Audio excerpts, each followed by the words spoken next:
கலை வாழ்க்கை பிரதிபலிக்கும், வாழ்க்கை கலையை பிரதிபலிக்கும் சொல்வாங்கல்ல, அது 100க்கு 100 உண்மைங்க. இந்த சுவாரஸ்யமான வரலாற்று தொகுப்புக்கு உங்களை வரவேற்கிறேன்.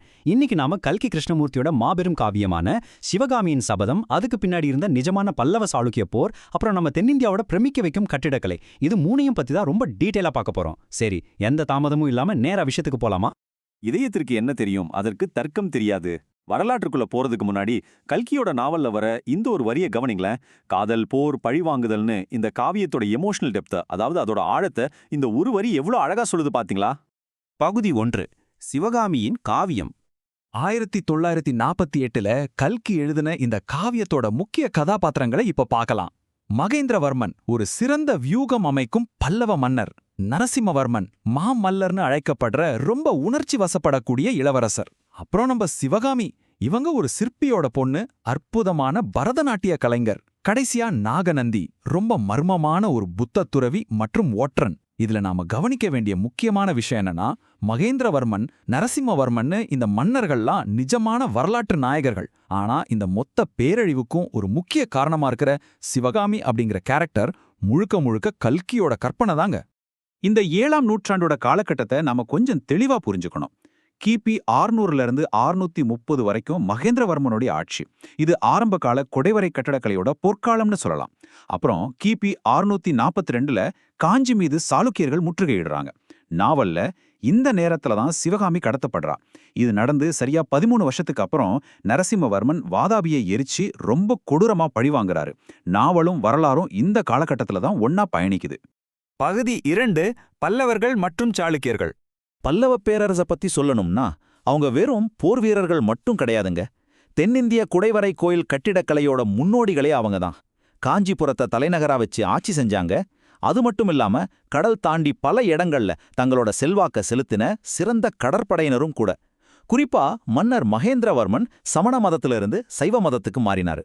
அவர் ஒரு மிகச்சிறந்த ராஜதந்திரியாவும் கலைகளின் புரவலராகவும் இருந்தாரு. இப்போ பல்லவர்களுக்கு ஈடா மாபெரும் சக்தியா இருந்த சாளுக்கிய பேரரசை பார்ப்போம். முதலாம் புலிகேஷியால வாதாபியை, அதாவது இப்போதைய பதாமிய தலைநகரா கொண்டு இது உருவாக்கப்பட்டுச்சு.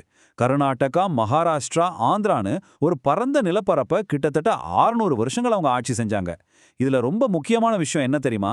வட இந்தியாவையே கட்டியாண்ட மாபெரும் மன்னரான ஹர்ஷனையே தோற்கடிச்ச மாவீரன் 2ஆம் புலிகேசி தான் இவங்கள தலைமை தாங்கி வழிநடத்தினாரு. தொகுதி 3, சபதம் மற்றும் பழிவாங்கல். கதையில ஒரு ரொம்ப இன்டென்ஸான கட்டம் இதுதாங்க. சிவகாமியோட சபதம். அவளை மீட்க ஒரு வாய்ப்பு கிடைக்கும் போது அவங்களோட காயம்பட்ட அகங்காரம் அதை தடுக்குது. நரசிம்மவர்மன் தன் சொந்த படையோட வந்து என்னை சிறைப்பிடிச்சவனோட நகரத்தை அழிச்சு என்னை மீட்டுட்டு போகணும், அது வரைக்கும் நான் வாதாபியை விட்டு நகர மாட்டேன் அப்படின்னு ஒரு சபதம் இழுக்கிறாங்க. கொஞ்சம் யோசிச்சு பாருங்க. உணர்ச்சி வசப்பட்டு அவங்க எடுத்த இந்த ஒற்றை முடிவு தான் அடுத்த 10 வருஷ போருக்கே அடித்தளமா அமையுது. புனைக்கதையும் வரலாறும் சந்திக்கிற புள்ளி இதுதாங்க. நரசிம்மவர்மன் நிஜமாவே கிபி 642ல 2ஆம் புலிகேசிய தோற்கடிச்சு சாளுக்கிய தலைநகரமான வாதாபிய அழிச்சாரு. அதனாலேயே வரலாற்றுல அவருக்கு வாதாபி கொண்டான், அதாவது வாதாபியை வென்றவன் அப்படிங்கிற பட்டம் கொடுக்கப்பட்டுச்சு. பகுதி 4, மாமல்லபுரத்தின் கற்கள். இந்த 7ஆம் நூற்றாண்டைச் சேர்ந்த கட்டிடக்கலைய மாமல்லபாணி அப்படின்னு சொல்லுவாங்க. இதுல பாத்தீங்கன்னா தூண்கள் ரொம்ப மெல்லிசா இருக்கும், அத சிம்மங்கள் தாங்கி பிடிச்சிருக்கிற மாதிரி இருக்கும். அப்புறம் பிரம்மாண்டமான ஒற்றைக்கல் கோயில்கள் இதோட ஸ்பெஷாலிட்டி. இந்த மூச்சு முட்டை வைக்கும் கட்டிடக்கலைக்கு நரசிம்மவர்மனோட பட்டப்பெயரான மாமல்லன் அப்படிங்கிற பேரே வந்திருக்கு பாருங்க. அதுதாங்க அழகு.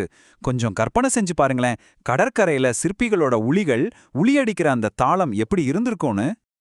இப்போ மாமல்லபுரத்தோட அடையாளமான பஞ்சரதங்கள் அப்படின்னு அழைக்கப்படுற 5 ஒற்றைக்கல் கோயில்களை பார்ப்போம்.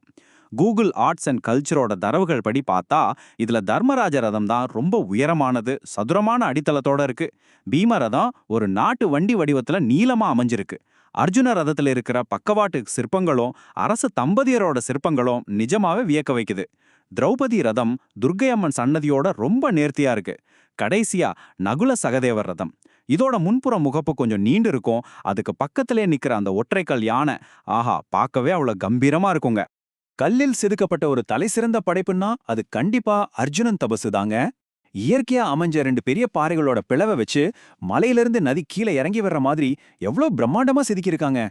இதுல நாகர்கள், நாகினிகளோட நேர்த்தியான சிற்பங்கள் இருக்கு. யானை குடும்பங்கள் விளையாடுறது அவ்வளோ தத்துரூபமா இருக்குங்க. அதுலயும் குறிப்பா ஒரு வேடிக்கையான விஷயம் சொல்லட்டுமா? சுத்தி எலிகள் துள்ளி விளையாடிட்டு இருக்க, நடுவுல ஒரு பூனை கண்ண மூடி தியானம் பண்ற மாதிரி ஒரு கியூட்டான சிற்பமும் இதுல இருக்கு. பகுதி 5 உருமையான இரண்டாம் புலிகேசி. எந்த ஒரு வரலாற்று நாவலா இருந்தாலும் கதை சுவாரஸ்யமா நகர ஒரு கொடூரமான வில்லன் தேவை இல்லையா? கல்கியோட நாவல்ல வர இரண்டாம் புலிகேசியும் அப்படிதான். நுண்கலைகள் மேல எந்த ஈடுபாடும் இல்லாத ஒரு இரக்கமற்ற காட்டு மிராண்டியா காட்டப்பட்டிருப்பார். ஆனா நிஜத்துல வரலாற்று ஆதாரங்கள் என்ன சொல்லுது தெரியுமா? உண்மையான இரண்டாம் புலிகேசி ஒரு மிகச் சிறந்த மன்னன். ரொம்ப அழகான பதாமி மற்றும் அஜந்தா குகைகளோட தீவிரமான புரவலன் அவரு. அது மட்டும் இல்லாம புகைப்பெற்ற சீன பயணியான யுவான் ஸ்வாங் அவரோட சிறந்த நிர்வாக திறனை பத்தி ரொம்பவே பாராட்டி எழுதியிருக்காரு. நாம இங்க எந்த பக்கமும் சாயலைங்க. ஆனா வரலாறு என்ன சொல்லுதுன்னா, பல்லவர்கள் எப்படி கலையை நேசிச்சாங்களோ அதே அளவுக்கு சாளுக்கியர்களும் கலையை நேசிச்சாங்க அப்படிங்கிறது தான். கதைய ஒரு தரப்போட கண்கள்ல இருந்து மட்டுமே பார்க்க வேண்டியதில்ல. ஏன் கண்கள்ல புலிகேசியும் ஒரு மாவீரனாகவே உயர்ந்தான். இந்த மேற்கோள் நமக்கு உணர்த்துறது ஒன்னே ஒண்ணுதாங்க. வெற்றி பெற்றவங்க பார்வையிலிருந்து மட்டும்தான் வரலாறு எழுதப்படுதுன்னு சொல்லுவாங்க. ஆனா புறவயமான உண்மையை பார்த்தா பல்லவர்களுக்கு ஈடாக சாளுக்கியர்களின் வரலாறும் மாபெரும் வீரமும் பெருமையும் நிறைஞ்சதுதான். பகுதி 6 ஒரு இலக்கிய படிப்பு. இந்த நிஜ வரலாற்று போரோட எச்சங்கள் இன்னிக்கும் நம்ம கண்முன்னாடியே இருக்குங்க. மாவீரன் பரஞ்சோதி தமிழ்நாட்டுக்கு கொண்டு வந்த அந்த புகழ்பெற்ற வாதாபி கணபதி சிலைய நம்மால இன்னிக்கும் பார்க்க முடியும். அதே மாதிரி பல்லவர்களோட வெற்றி கல்வெட்டுகள் பதாமில இருக்கிற பாறைகள்ல நேரடியா செதுக்கப்பட்டிருக்கு.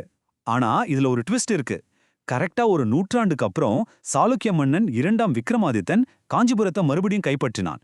ஆனா நரசிம்மவர்மன் செஞ்ச மாதிரி அவன் நகரத்தை அழிக்கல, மாறா அங்க இருந்த கோயில்களுக்கு நிறைய நிதி அளிச்சு அந்த பழிவாங்கும் சுழற்சியை ஒரு நல்லபடியா முடிச்சு வச்சான்.